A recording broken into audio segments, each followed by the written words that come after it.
Could one 90-minute online group workshop really transform the behavior of an 11-year-old boy? Absolutely, when that boy learns the critical mindset skill of managing change. Watch this video and learn how wisdom coach Judy helped this boy learn how to manage the thoughts and emotions, becoming kinder and more patient towards his siblings, and taking responsibility for his online schooling. Judy also shares some great tips for creating harmony in the family as well. Meet wisdom coach Judy Nieuwenhuizen. So just to give you a brief overview of the roller coaster that we faced here in Australia. Oh, wow, so much change so quickly for kids here in Australia, as I'm sure it did for children right across the globe. And it happened so fast without any warning. So kids literally went to bed with their world being safe, secure, and consistent. And overnight, everything they knew to be normal just changed. So it's been really tough on them. So early COVID, I hosted 2 online group workshops. It was once off, it ran for 90 minutes, children between the ages of 6 and 15, so both here in Australia and in South Africa. And I wanted to help them offer emotional and mental support by teaching them important mindset and coping skills that would equip them to handle all these challenges and uncertainties that they were experiencing, so that they wouldn't feel so isolated, powerless, and alone. In my group workshop, I had around 16 kids from South Africa and 18 children from all around Australia, which was great. I covered skill book 26 from the Slaying Dragons series, which focused on the topic, how to manage change, embrace change, and thrive.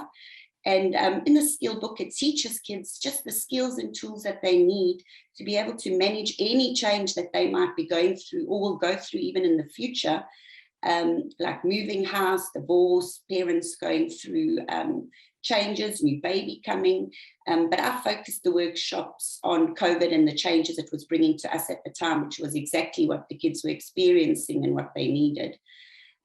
What was a little bit different about what I did is that I decided to open it up to the parents and invited them to sit in with their children, which isn't something that I usually do, but I just felt that the parents were also going through so many massive changes, and I wanted to just offer them the support as well. Because as we know, most adults still don't even know the skills we teach in kids in our wisdom program, so that was lovely. I found also that the parents' negative emotions of the panic, the fear, the frustration, uncertainty, all being picked up, and it was being transferred over to their children, together with the media hype around COVID and the negative conversations parents were having with each other right in front of their kids. It was all affecting them. So in the workshop, we read the coaching story, Changes in Paradise, which we used to teach children about how to manage change. And the story follows 5 animal characters, and each deals with an unexpected move from one home to another, and each animal character reacts completely differently based on the way that they think about the move. So one is angry, one is in denial, one's sad, one's excited, and this just helps kids to immediately identify with a character and how they would think about the situation, or even another situation that involves change, like being in lockdown. And we then did an activity based on just talking about life's like a roller coaster, and we're always going to have ups and downs. Lots of changes happen, some good, some not so good. Some will be in our control, some won't, like COVID, obviously. And that how we manage change directly impacts our happiness and what we create in our lives. And we learned that the main thing is when we take control of our thoughts and the way we think, it helps us to stand in our power and feel like we have some control over the situation and what is happening to us and around us. And how we experience the situation all comes down to how we allow ourselves to think about it. So we can either do what our mind does naturally and focus on the doom and gloom of the COVID situation, or we could choose our thoughts that would support us to help us feel better about the situation that we find ourselves in and help us to move forward being happier.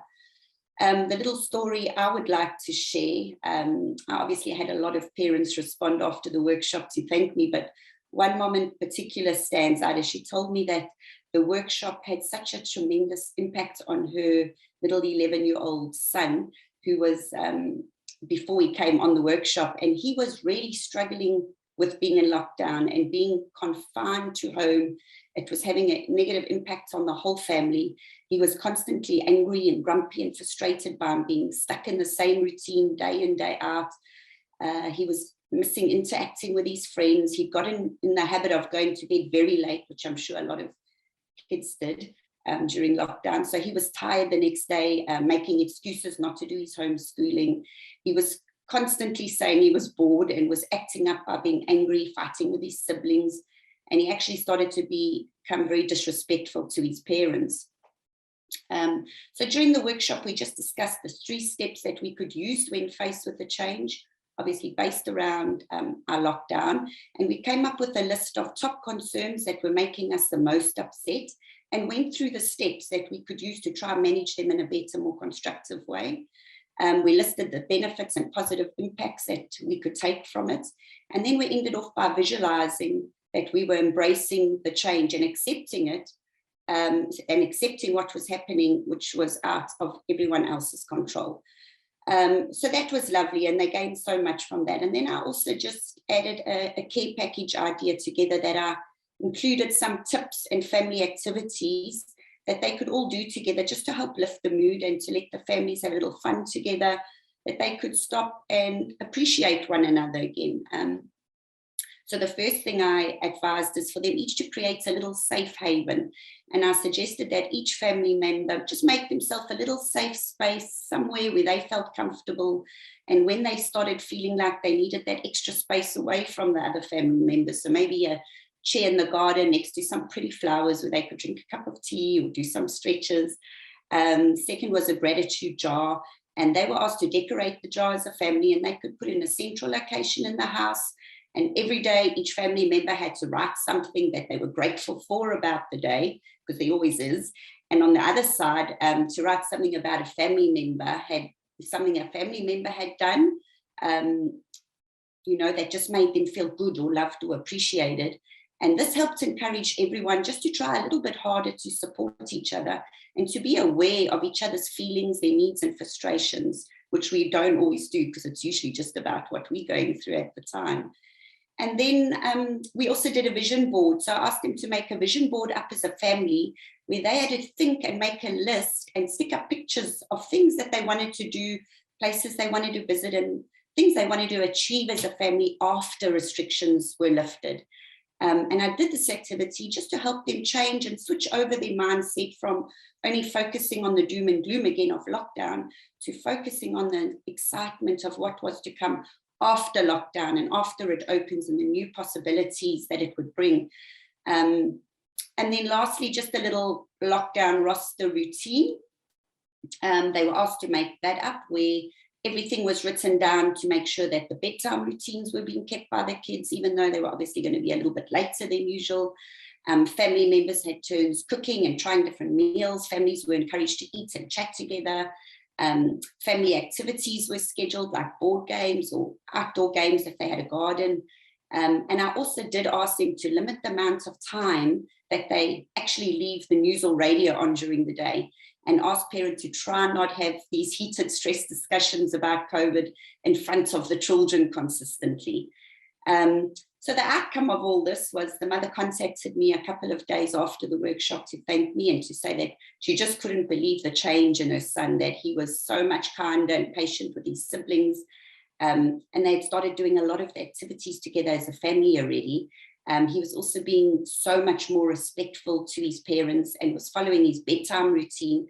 So from getting a good night's sleep again, it lifted his mood. She told me that they had all learned so much from the workshop and they were feeling a lot more happier and in control of their thoughts and of the situation, and as a family that they were going to try and make the most of it going forward. So that's really wonderful to get this kind of feedback and know that we are doing, as coaches, as wisdom coaches, and as part of that Ventures and Wisdom team, is supporting and teaching children, as well as on occasion parents, the skills and tools that will help them overcome all sorts of obstacles and prepare them to just be able to tackle and handle any situation that comes their way.